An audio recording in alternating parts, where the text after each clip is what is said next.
Hello, this is Levi Davenport with Northwest University. I'm the Director of Career Development and Corporate Relations.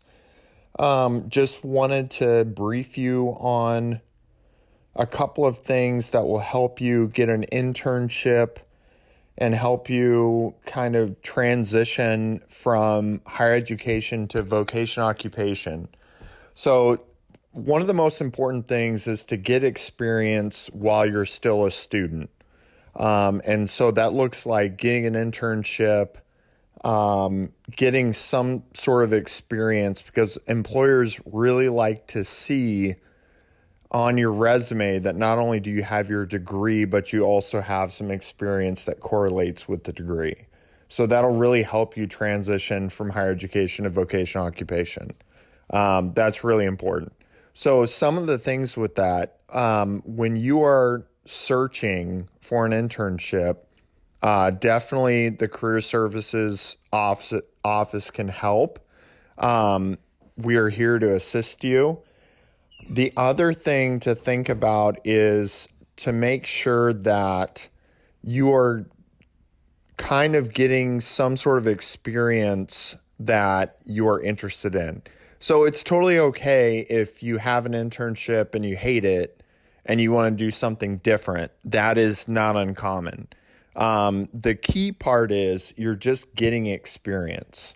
So in your 20s, even if you do something you don't love, that's not a bad thing because you know, okay, that's one thing I can cross off the list. So that's really important.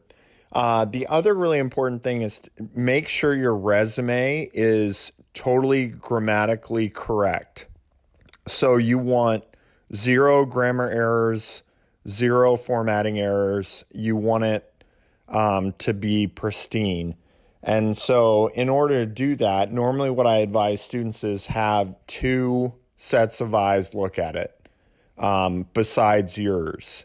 The other thing to do, especially if you're kind of searching and not really sure about what you want to do, I do a lot of coaching sessions with students and I use assessments. So there's Myers-Briggs, there's the Berkman. My favorite is StrengthsFinder, and that is one of the most cost-effective. It's very, very cheap, and it basically identifies your top 5 strengths. And a lot of companies now are using those top 5 strengths in order to place you in a position that you'll be most successful. So the studies have shown that if you're not emotionally engaged in your job, you're not going to be as effective. And so that's really important, is to not just get any internship or any job, but really get something that you're emotionally engaged in. So I am here to help you and assist you even before you arrive onto campus, even before you start classes. If you want to schedule an appointment with me, you can do so on our Eagle website. My email is on there. I would suggest you email me and schedule a time, but I'd love to help you.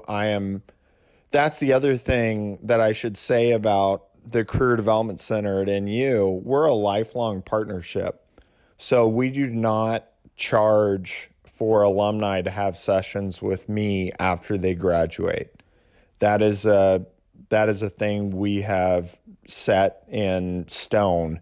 So we do not want to do that. So unlike the University of Washington, they charge $50 to $75 for an alumni to meet with a career services professional.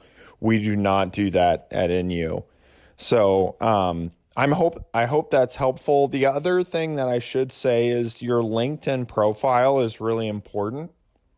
A lot of employers look at your LinkedIn profile before they contact you. And so you'll want to make sure you're on LinkedIn and your profile is done. You want a professional looking picture. The other thing is don't ever put your picture on your resume. That is something that is not super professional to do. And so you want your resume just to be clean. I have a really good template I can share with you. trying to think of other things. Interview preparation. So I do a whole workshop on interview preparation.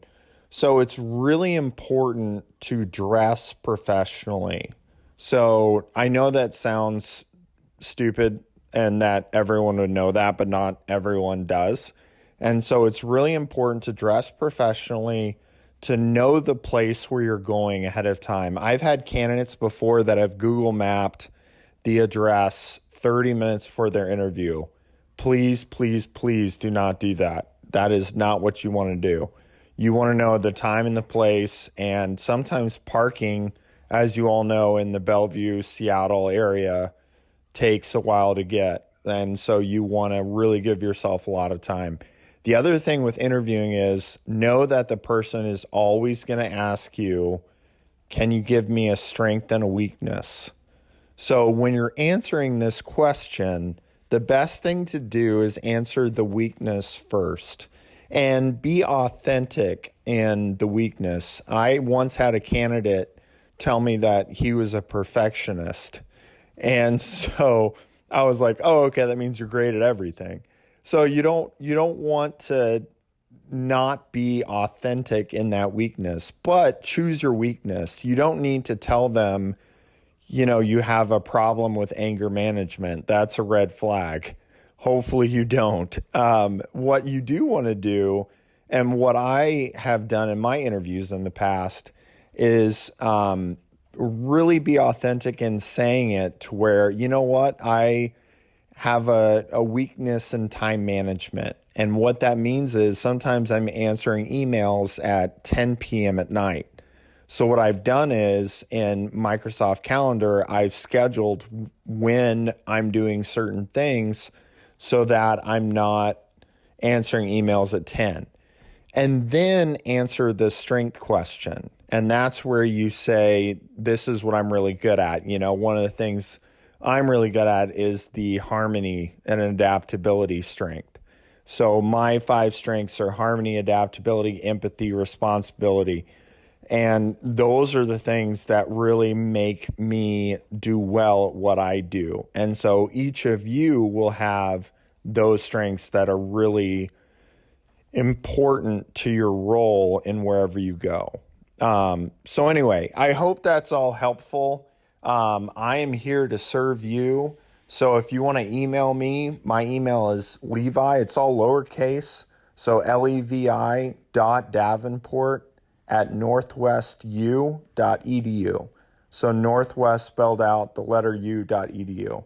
And I really hope this is helpful, and I really hope you all are staying safe, and I'm excited for you to attend classes at NU.